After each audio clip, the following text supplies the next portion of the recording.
Hey, what's up guys? It's your surgeon Javi Guzman with Mr. Phone Doctor, and today I'll be showing you guys how to use Nasan's latest Supa Lite Max and their B2 Max bubble remover autoclave. Granted, it's been a couple months since I wanted to do this video due to a building fire. It displaced us, so we were unable to get this video out sooner. Just a reminder, the B2 Max has been replaced with the B5 Max, but it is very similar, so I think you guys will be able to follow along if you do have the B5 Max, which I will do an update later on in the future showing you guys how that works, and of course an unboxing for that. So thank you all for your patience. We have finally got settled in, and I am very excited to get back in the studio and get back in my natural habitat of being in front of the camera, showcasing all our latest machines and equipment in refurb. So without further ado, let's begin. I'll show you guys how to set up the Supa Lite Max. So inside the box of the Nasan Supa Lite Max, you'll notice that you have a regular 110 volt power cable, and you have an 8mm diameter hose for your vacuum pump. Setup on this is a breeze. I'm going to show you guys how to set this up. So on the back of your Nasan Supa Lite Max, you're going to have your input for your 110 power. You will have a 110 output power. This one is going to be for your vacuum pump, and you'll have this hose attachment. This hose attachment needs to go to your 2-liter vacuum. Now when attaching the hose, you really don't need to over tighten this nut onto the threaded area here. Finger tight works just well, and if you ever need to remove it, it makes it easier to remove than having to get pliers and loosen everything. So once you have everything connected in the back, we can introduce our 8mm hose to our vacuum pump, which is required. Now I do recommend using a 2-liter vacuum for this application. Due to the larger chamber size in here, you are going to need a stronger vacuum, so don't use anything less than 2-liter, and we do have everything on our website if you are interested in purchasing these.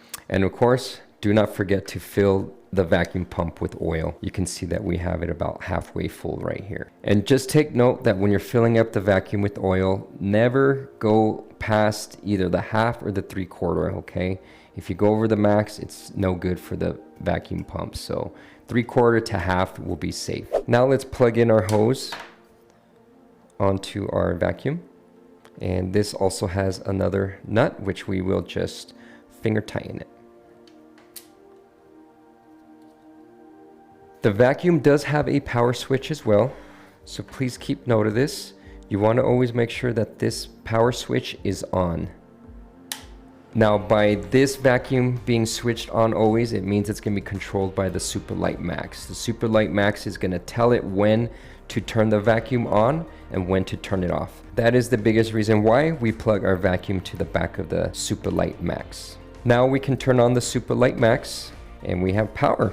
Now I would like to discuss a little bit about the chamber, just so you guys are aware of how it works and what needs to be done to make sure you have a proper seal, and that way you get good laminations. You will receive a black laminating mat. This here is designed for all flat LCD or OLED screens. Now you will notice that you have a rubber silicone pad here. This is your airbag, okay? So this is removable, so you can see all the cool internals of the machine, which is really cool. Now one thing, if you do remove your silicone pad, you do want to always make sure that you get a nice proper seal, okay? This gasket needs to sit inside these grooves. If for any reason you're not sitting properly in the grooves, then you're going to allow air to escape, thus not allowing you to get a good lamination. So anytime you remove this, make sure you're always applying this back on properly, okay? There we go. Then we can safely put our pad back on, and ba-boom, we are ready to roll. Now let's cover our settings that are built into the laminator. So if you look at your digital controller, you can see several different presets on here. You can see your vacuum time, a laminate time, and a vacuum KPA time. So each one of these three is different.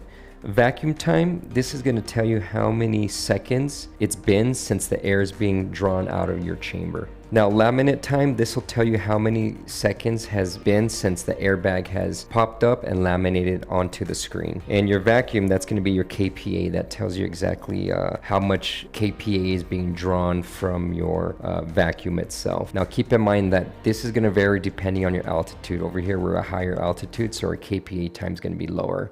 I believe it's probably about like 87, maybe 90 at max. Sea level, you'll see it about 99 up to 100. Now, if you go into our set, this is going to show our parameters. Me, I like to just run everything at 30-second vacuum and a 30-second laminate for everything. I find that this is safe, and this gives us a great lamination for basically curved and flat OLEDs. So we don't need to mess with any of the settings on here. We'll keep everything the same. And of course, if you do want to change your language, there's a different language input here. You could just press ES, CN, EN, and I'm going to keep it on EN for English. But overall, that's it. Very user-friendly. So I'll do a dry lamination with nothing inside the chamber just to show you all the settings and how they work. Let's just push start.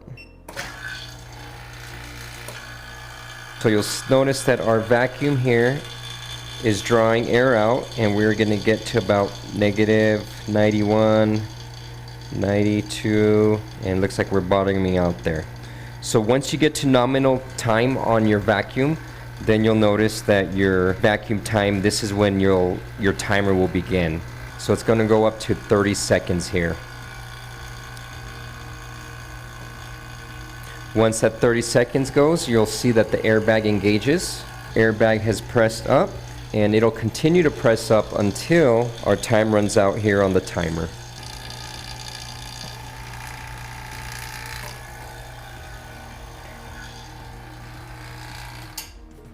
All right, and that is it.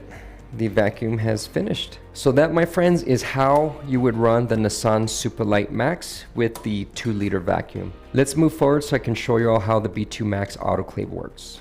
Overall, the B2 Max is very user-friendly. Out of the box, the B2 Max includes everything to get started, including a 110 power cable and your 8mm compressor hose. Connecting everything is very simple. Simply plug in your 110 power into your B2 Max, and you will notice that you do have your 8mm hose input right here as well. One key note, the B2 Max does require an external compressor to power. I personally recommend using a quiet compressor. For this case, I will be using California Tools Air 1-liter compressor, which is right here.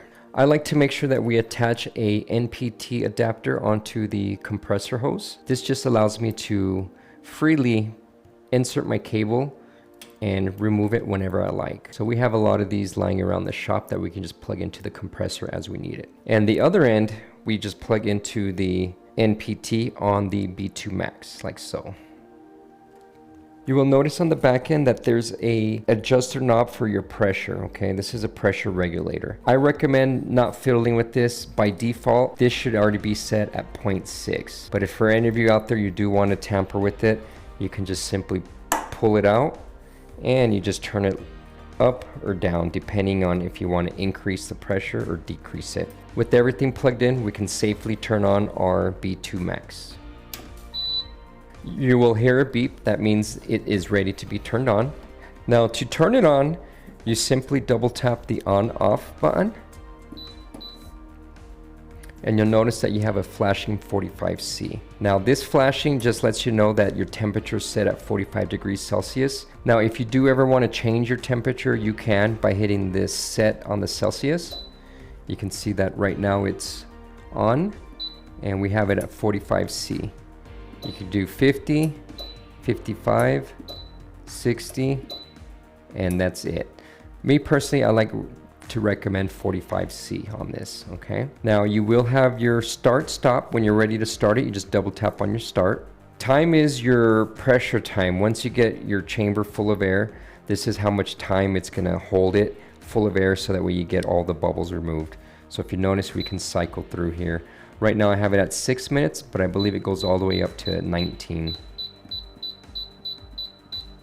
Yep, 1 minute to 20 minutes is your bubble removing time set on here. For flat LCDs, I don't recommend anything over 3, so I'm gonna keep it at 3 since we're gonna be using this for larger iPads.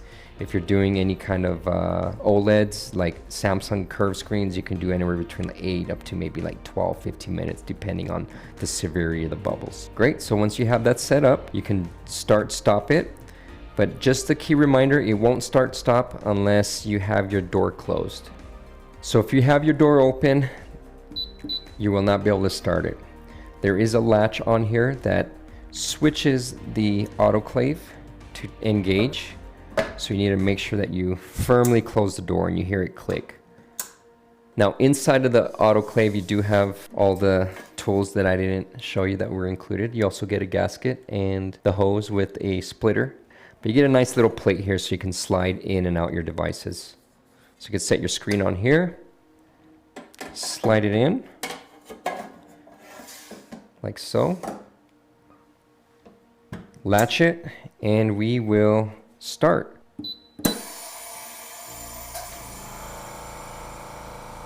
After you start your machine, you will notice that your PSI gauge goes from 0 to 0.6. Now this is where I mentioned to you, if you do want to make any adjustments on the valve regulator on the side here, you can feel free to do so.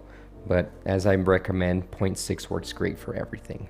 Once the vacuum stops, you will hear it just hiss all the air out like so.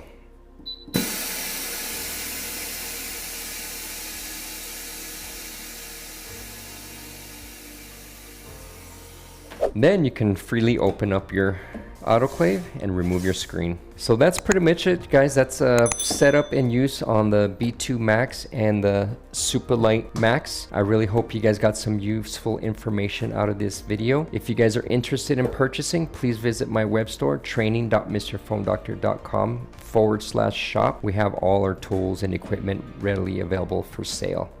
Surgeon signing out. Cheers.